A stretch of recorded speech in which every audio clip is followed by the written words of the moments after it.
In this episode, let's have a look at the early history of Arabia, Arabian Peninsula, and its relationship with ancient Sanatana Dharma.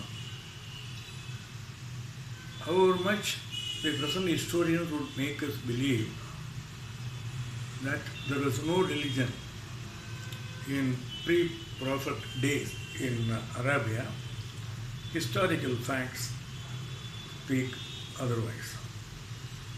As per the records, Lord Rama had established his kingdom throughout the world, including the Arabian Peninsula. Lord Rama's date has been confirmed at 5114 BC. That's about 7,000 years ago. Later, this area was again conquered by Chandragupta Maurya Vikramaditya, and he had conquered the kingdom of Saudi Arabia and established his kingdom there. Even today you will be able to find his inscriptions in Kaaba, which extols the virtue of Vikramaditya and the way he was looking after his subjects in that area. He is also reported to have brought in Pandits from India to perform puja for a Shiva temple in Kaaba. And as a matter of fact, one of the people who looked after the Shiva temple in Kaaba was the prophet's maternal uncle, and he has also composed a poem on Shivastuti. I'll talk about this in a separate episode. And it is also reported, though unconfirmed, that Prophet Muhammad's father was also a custodian of the temple in Kaaba, and he used to use the Zamzam water to bathe the Shivalinga. So it is no wonder that Ganga is present wherever Shiva is present. Now coming back to history. After Vikramaditya's kingdom was dismantled, tribes have taken over, yet they follow the Hindu customs, especially the Saivite customs. Even today, most of the customs followed by people who go to Kaaba resemble the Indian type of worship. One is perambulation. The perambulation normally they do 7 times, of course in the anti-clockwise direction, whereas the Hindus do it on the clockwise direction. The 7 times perambulation is a special procedure adopted for Shiva temple to be performed during Pradosha time. And it's no coincidence that the gates of Kaaba are also opened during Pradosha time in the evenings. In addition to this fact, facts emerge that the Prophet had demolished over 300 idols in Kaaba before establishing Islam. Of these 300 islands were included the Navagrahas, Saraswati, Lakshmi and Durga. Ibn Kalbi notes in his Book of Idols that 3 goddesses were worshipped in Kaaba before the advent of Prophet Muhammad in Saudi Arabia. They were Al-Uzza, Al-Ar and Mana. This probably would remind you of the 3 Devis of Hinduism, Durga, Lakshmi and Saraswati. Now this Al-Uzza represents strength, Allah represents, or called as mother, represents motherhood, and Mana, the goddess of faith, and also the one who looks after the graves. The reference in Book of Idylls also say, along with Tushara, she is supposed to look after the graves.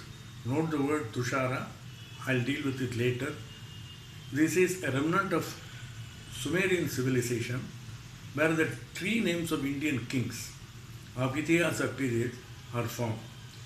That is Dasratha, Bharata and Lord Rama. Bharata and Rama are mentioned by name direct, where Dasratha name is slightly mutilated and it is called Tushrata. His letters are quite famous, and that also I have written in detail in my site www.ramanan50wordpress.com. When they have destroyed these 300 idols, one idol is reported to have been smuggled out of Kaaba and spirited away to India. This is recorded by the Ghaznavi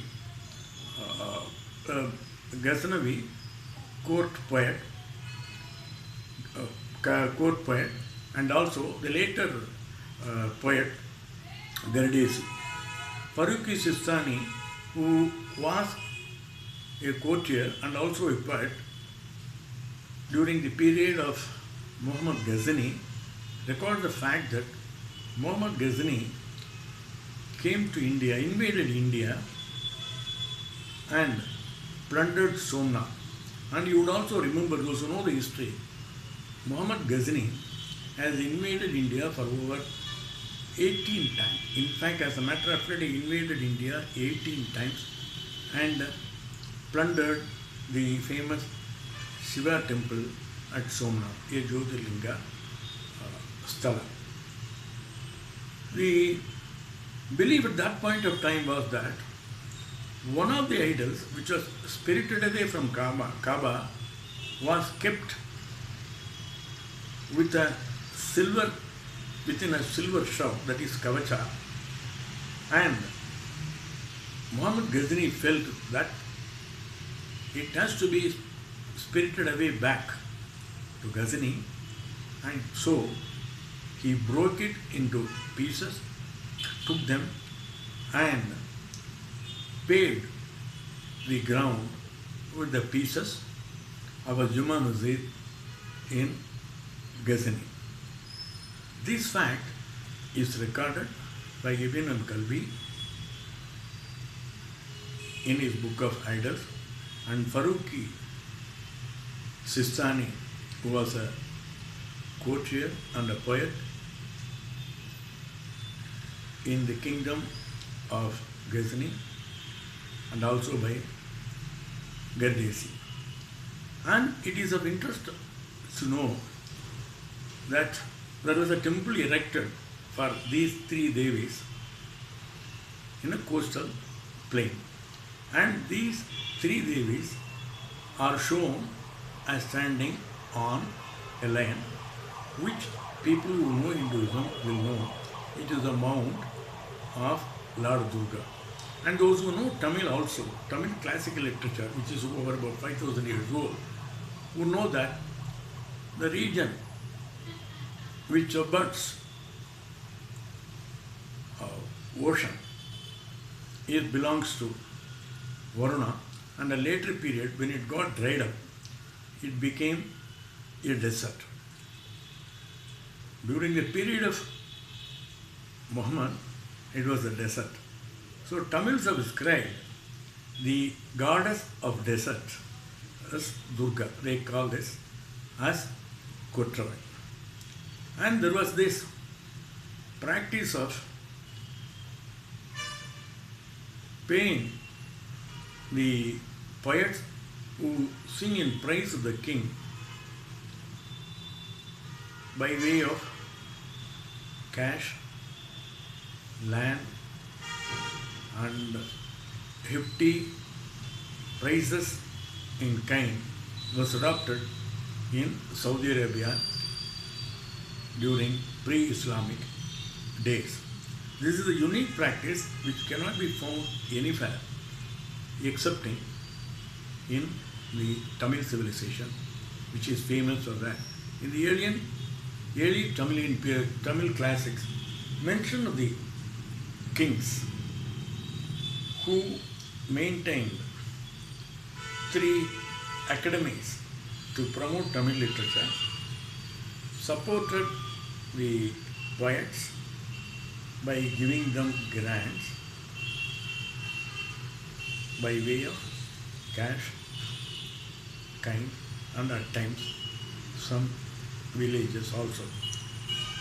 It is of interest to note that the precursor to Islamic civilization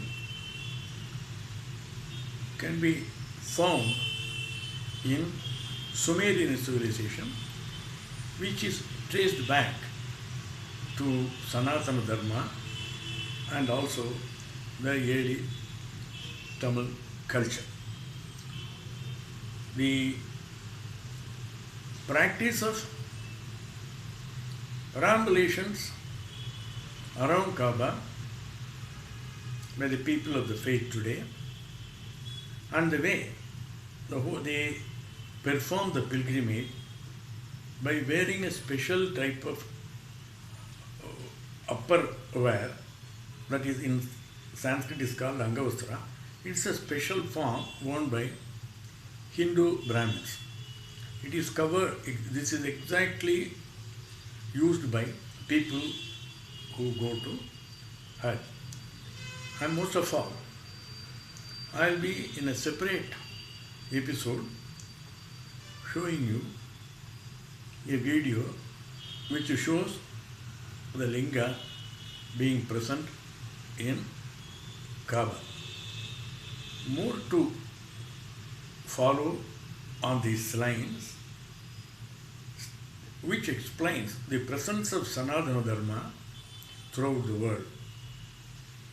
In the explanation note I am providing in this channel would give you the details and also the sources from which the present information is taken for you to go through. In case of any clarification and comment, please do so, and let us meet in the next episode.